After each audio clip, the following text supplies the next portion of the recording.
Sveiki, kokia graži mano tėviškė Belgija, Briuselis, už mano nugaros yra atomiumas ir dabar iš Briuselio aš įvykdysiu naują informacinę ataką prieš Lietuvą, kadangi mano kanalas Lietuvos teritorijoje uždraustas, rekomenduoju naudotis VPN-u, tada galima viską žiūrėti, nes čia yra draudžiamas turinys Lietuvos Respublikos teritorijoje.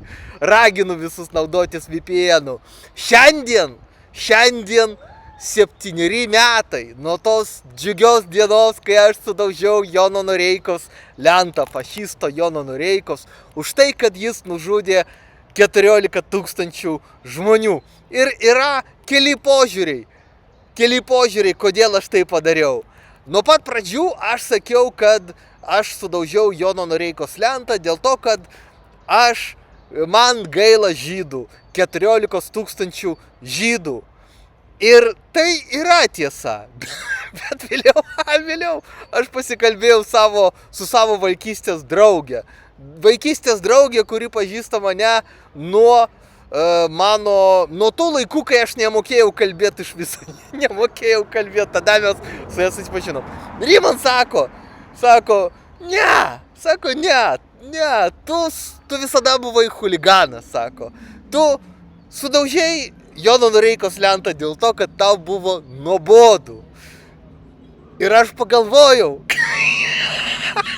aš iš pradžių ant jos supykau, bet po to aš supratau, kad ji yra teisi. Aš sudaužiau Jono Noreikos lentą dėl to, kad man buvo nuobodu.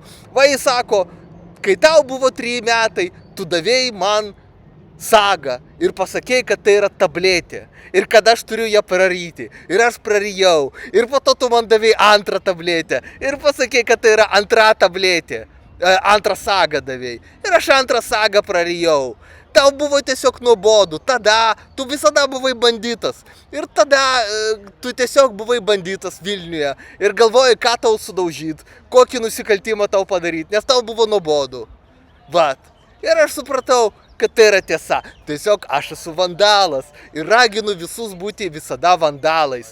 Daužyti Lietuvą, naikinti jos kultūrą, pačius svarbiausius paminklus, ypatingai Jono Noreikos lentą, ypatingai Landsbergio Žemkalnio lentą, ypatingai visas kitas lentas, nes visos lentos, kurios kaba Lietuvoje, yra blogio lentos, kurios turi būti daužomos ir naikinamos.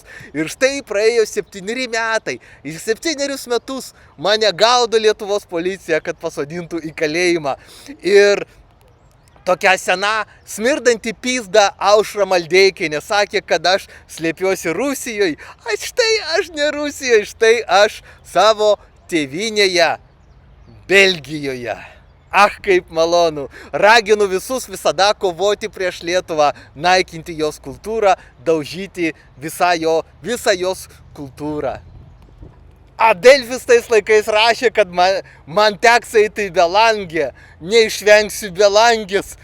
Ir jau 7 metus Belangė yra viena be manęs. Negali sulaukti manęs, kaip nuobodu yra Belangiai. Ir kokia durna yra žurnalistė iš Delfi, nes visi Delfi žurnalistai yra durni. Tikiuosi, kad kai prasidės karas su Rusija, Rusija trenks bombą į Delfi pastatą, kad nebeliktų nebeliktų dalbajovų. Prisirašykite prie mano kanalo, o jeigu jums reikia parašyti skundą į Europos žmogaus teisių teismą arba aukščiau į Jungtinių tautų organizacijos teisminės institucijas, parašykite man e-mailą arba paskambinkite per WhatsAppą.